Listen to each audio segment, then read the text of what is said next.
India may have a neighborhood first policy, is there any neighbor of India's which has an India first policy? If there is a desire to somehow show the foreign policy of this government in a bad light for political purposes, that is the member's privilege.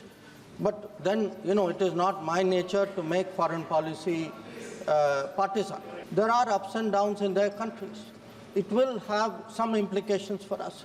But it is important we are mature and we don't get into point scoring. In that paper, it was pointed out that 26 out of the 65 patrolling points from Karakoram Pass to Chumar were inaccessible to the Indian security forces. What somebody wrote as a paper is for that somebody to answer for. 24 घंटा हिंसा हिंसा हिंसा नफरत नफरत नफरत विषय बहुत गंभीर है। उस बालक बुद्धि को कौन समझाए? डरिए मत सर, डरिए मत।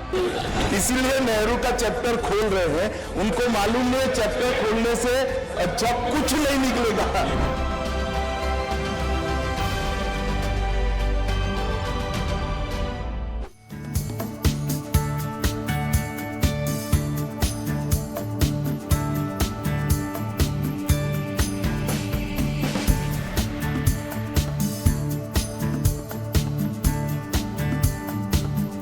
Thank you, Mr. Speaker, sir.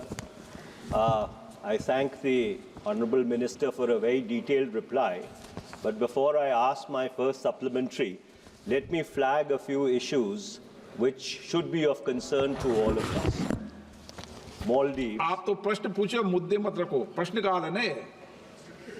अध्यक्ष जी, मेरा जो प्रसंग है वो बहुत ही संक्षेप होगा और वो जो सवाल मैं पूछना चाहता हूँ उसको पूरी तरह से उल्लेख करेगा, तो थोड़ा सा संरक्षण दीजिएगा। संरक्षण नहीं है, थोड़ा सा संरक्षण दीजिएगा क्योंकि वो सवाल पूछने के लिए जरूरी है। Maldives, India was the 8th country which the new president of Maldives visited after being elected on an Oust India campaign, and that too under very severe economic compulsions. Number 2, Nepal. China was the first country which the newly elected Nepalese Prime Minister visited and signed off on the Belt and Road Initiative. Sri Lanka, 12.95% of Sri Lanka's external debt is still held by China, which gives it economic leverage. मैं सवाल पूछ रहा हूँ sir, मैं सवाल पूछ रहा हूँ सर, मैं सवाल पूछ रहा हूँ, सवाल पूछ रहा हूँ सर, सवाल पूछ रहा हूँ, हाँ सवाल पूछ रहा हूँ। Bhutan, the Sino-Bhutan border negotiations are in a very advanced stage, and Doklam is in play, and Bangladesh continues to be in turmoil. My question, therefore, Mr. Minister, is that while India may have a neighborhood first policy, is there any neighbor of India's which has an India first policy? Sir, I'm very glad that the honorable member referred to visits, timing of visits. Before Prime Minister Narendra Modi went to Nepal, for 17 years there was no visit from India to Nepal. Does that mean that nobody in India cared for Nepal?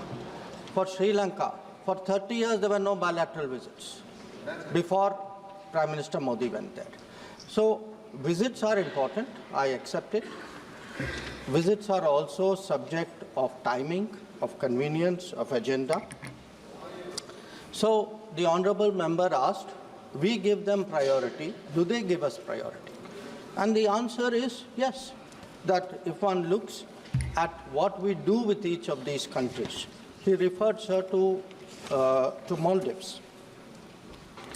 With this government in Maldives, we have inaugurated the Adu Link Road and Reclamation Project. I myself went for it. 28 islands there were provided water and sewage facilities.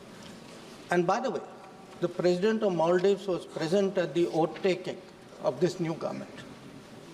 So I think the idea, if there is a desire to somehow show the foreign policy of this government in a bad light for political purposes, that is the member's privilege. But then, it is not my nature to make foreign policy partisan. But I would like to remind the honourable member, sir, through you, that the very Maldives he is talking about was also the country from which Indian companies were driven out for an important project in 2012. The same Sri Lanka was the place where Hambantota port was built by the Chinese in 2008. The same Bangladesh was giving support to terrorism till 2014. The same Myanmar was hosting Indian insurgent groups. So if one looks today at the development projects require both sides to cooperate. If one looks today at the number of projects, the volume of trade, the exchanges which are taking place, I think the answer is very clear. Now, our neighbors also have their politics. There are ups and downs in their countries. It will have some implications for us. But it is important we are mature and we don't get into point scoring. Honourable member. Thank you, Mr. Speaker, sir. Mr. Speaker, sir, for my second supplementary, let me turn to our northern neighbour. In the January of 2023, there was a paper written by a senior IPS officer presented to the Conference of Director Generals and Inspector Generals of Police. In that paper, it was pointed out that 26 out of the 65 patrolling points from Karakoram Pass to Chumar were inaccessible to the Indian security forces as a consequence of Chinese transgressions. This fact was never officially controverted by the government at any level. Can the minister confirm to this House that after the recent disengagement, all those 26 patrolling points, which were ostensibly inaccessible, have become accessible? And number two, whether the current disengagement does it in any manner ipso facto validate the 1959 Chinese claim line? Sir, what somebody wrote as a paper is for that somebody to answer for. I can answer for the government. Now, let me, sir, through you, remind the honourable member, I gave a very detailed statement on the disengagement and recent developments in the India-China border areas. In that statement, I highlighted that the last of the disengagement agreements had taken place which pertained to Depsang and Demchok.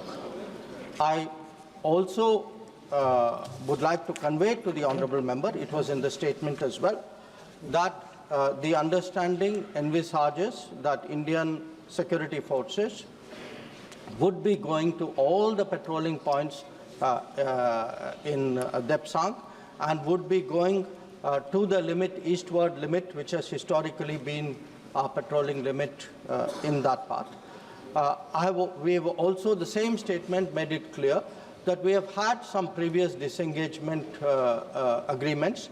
Those disengagement agreements also had certain provisions where both sides on a temporary basis had agreed to put certain restraints on themselves. So I think the position is very clear in that statement, and I would urge the honourable member to read that statement again.